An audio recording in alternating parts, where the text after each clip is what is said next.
What we're really seeing right now, I'll make one or two last points. What we're really seeing right now is a race. People don't really know where this is going, but everybody knows you've got to have the assets. If you don't have the assets, it might be too late in 5 years. So for merchants and brands, that's get the data, get the data, get the data. Then you also need physical locations and other things, but you've got to have the data. For the platforms, they're focused on getting their physical infrastructure in place. Their retail locations, their logistics, their on-demand delivery. That's pretty critical for them right now. For people who do media, content creators like me, that's being integrated into e-commerce. KOLs, these influencers, as was mentioned earlier today, have tremendous influence on purchasing in China now. If you want to sell e-commerce, you don't necessarily want celebrities. You want KOLs who can move huge volume. So my last points on this. New retail, China is basically ground zero for the digital transformation of retail. It's happening faster there. The volumes are bigger because you have 1 billion people who are already on WeChat. Alibaba has 600 million consumers. If they decide to roll out hotels, they can fill those things next week because they have 600 million people. New retail is a lot bigger than just supermarkets and convenience stores. It's a sort of bold extension of Alibaba's strategy of digital competition, merging with physical retail. We're seeing a new type of game being created.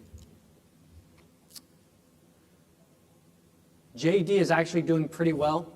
They don't get talked about as much, but they're doing really interesting things. And we keep seeing niche players like Pinduoduo, Little Red Book, Xiaohongshu. We keep seeing e-commerce players jump up very quickly and get good volumes. So it's not as static as people think. Last point. Watch for surprises. 51% of this is unpredictable. I think 49% is predictable. For everything we see coming, then there's the bicycles, who nobody saw coming. This is Alibaba Yuebao, which means extra money, Yuebao. They launched a money market fund as an e-commerce player in 2013, and it was just like the bicycles. It turns out people didn't really like going to the state-owned banks that much. They were not that convenient. The bicycles were more convenient than regular bikes. This was much more convenient than regular banking. They unleashed a sea of demand that was already there. They go from nothing to now it's about $160 billion under management, the largest money market fund in the world. Same story as the bicycles. We're seeing healthcare happening right now. There's a company called Ping An Good Doctor, which just did a deal with Grab here in Southeast Asia, which is interesting. Won't go into that. KTV booths. These are in the subway. You walk into the subway, people walk up with their phones, they scan the phone, the door opens, you sit on the little stools, and you sing a couple KTV songs. Then you pay with your mobile payment, you get out. They're everywhere. I don't think anyone saw this coming. That's freshly squeezed juice. These are actually pretty popular. The father's buying it for his 2 young daughters. You pay with your phone, or you can do facial recognition now a lot, and they squeeze the juice. This stuff happens almost every month. There's something surprising like this. This one I mentioned, this is the Luckin coffee store, which decided to take on Starbucks, which is doing amazingly well in China. 70% of the market, the most profitable stores they have in the world are probably in China. No competition. This young group, which is founded by internet entrepreneurs, is taking them on this year. Don't know how well they're doing, but they opened 2,000 outlets in the first year of operations. Not full stores, and they're a digital company at heart. You can only pay on your phone. They don't take cash. They don't take credit cards.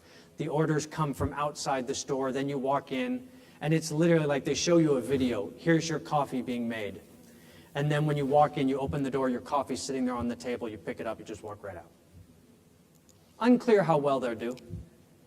You can get books if you want to sit in the store. You scan your phone. You can rent the book for an hour, have your coffee, and read your book. Then you put the book back. Last point. All of this is happening bigger in China for quite a few reasons I'm not going to go into. has a lot to do with the wealth of the country, has a lot to do with the fact that you have a huge number of consumers who are incredibly enthusiastic when anything is digital.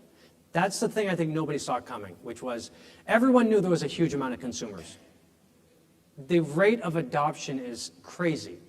Mobile payments went from nothing to everybody in 18 months. So the level of enthusiasm is really shocking. The bicycles take off. The money market funds take off. I don't know of a group that adopts digital faster on the commerce side than China right now. There probably is, but this is impressive. We have unusually dominant platforms like Alibaba, Jingdong, Tencent, Didi. Because they're so big, they're able to roll out things very, very quickly. You know, if they want to do hotels, if they want to do a money market fund, they can access 300 million consumers immediately because they already have the data and the customers. And then also last one is basically, it's a less developed country, so you get more bang for your buck. If you have a digital technological advancement in a less developed country, you get a bigger bang than, say, Walmart versus Amazon, where they're both pretty effective. But that's basically it. Wait.